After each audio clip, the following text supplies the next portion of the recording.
ये तस्वीर है मध्य प्रदेश विधानसभा चुनाव के बाद कांग्रेस सरकार के शपथ ग्रहण समारोह की। तस्वीर देखकर आपके जहन में भ्रम पैदा हो सकता है कि आखिर मध्य प्रदेश में सरकार भाजपा की बनी या कांग्रेस की। बहुजन समाज के लिए ये समझना बेहद जरूरी है कि भाजपा और कांग्रेस के हारने जीतने का अंतर उतना ही है जितना इस तस्वीर में आपको नजर आ रहा है।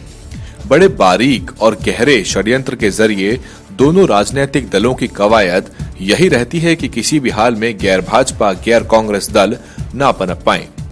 सबसे ज्यादा दिक्कत और परेशानी इन दोनों पार्टियों को बहुजन समाज पार्टी और बसपा की राष्ट्रीय अध्यक्ष बहन कुमारी मायावती से है। आखिर पूंजीपतियों द्वारा वित्त पोषित सामंती दलित विरोधी मनुवादी ताकतों को देश की गद्दी पर एक लंबे संघर्ष से पनपी पार्टी और उनकी दबंग और जुझारू दलित नेता कैसे बर्दाश्त हो सकती है। देखने में चाहे कुछ भी नजर आए, लेकिन भाजपा और कांग्रेस में कोई बड़ा अंतर नहीं।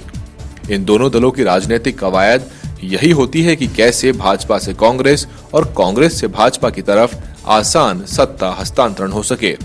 इसका हालिया उदाहरण छत्तीसगढ़ में देखने को मिला, जहां गठबंधन को हराने के लिए एक पार्टी ने हद से ज्यादा खराब प्रदर्शन कर दिया।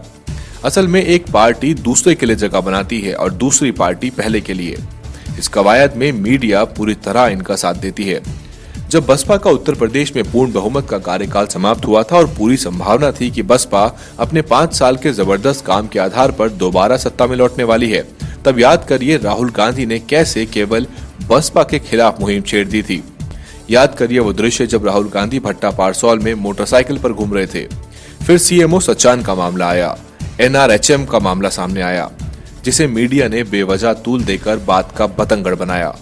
सरदार पटेल की प्रतिमा पर चुप रहने वाली मीडिया को बहुजन महापुरुषों के स्मारक देखकर मिर्गी के दौरे पड़ने लगे। इस बार भी कांग्रेस पूरे देश को छोड़कर अपनी सारी ताकत उत्तर प्रदेश में झोंकने वाली है। कांग्रेस के पुराने गढ़ जहां वो सीट निकालती थी, भाजपा के कब्जे में है। दक्षिण पश्चिम और मध्य भारत के राज्य कांग्रेस को दर्जनों सीट दिला सकते हैं, लेकिन इसके बावजूद भी सारी ताकत उत्तर प्रदेश में लगाई जाएगी, और आप जानते हैं क्यों। इसलिए जरूरी है कि चीजों को सरलता से समझने की जगह उनकी जड़ में उतरा जाए और इन राजनीतिक दलों के हर कदम के पीछे चल रहे भारी भरकम सुनियोजित षड्यंत्र को समझकर पूरे बहुजन समाज को इस बात को समझाया जाए।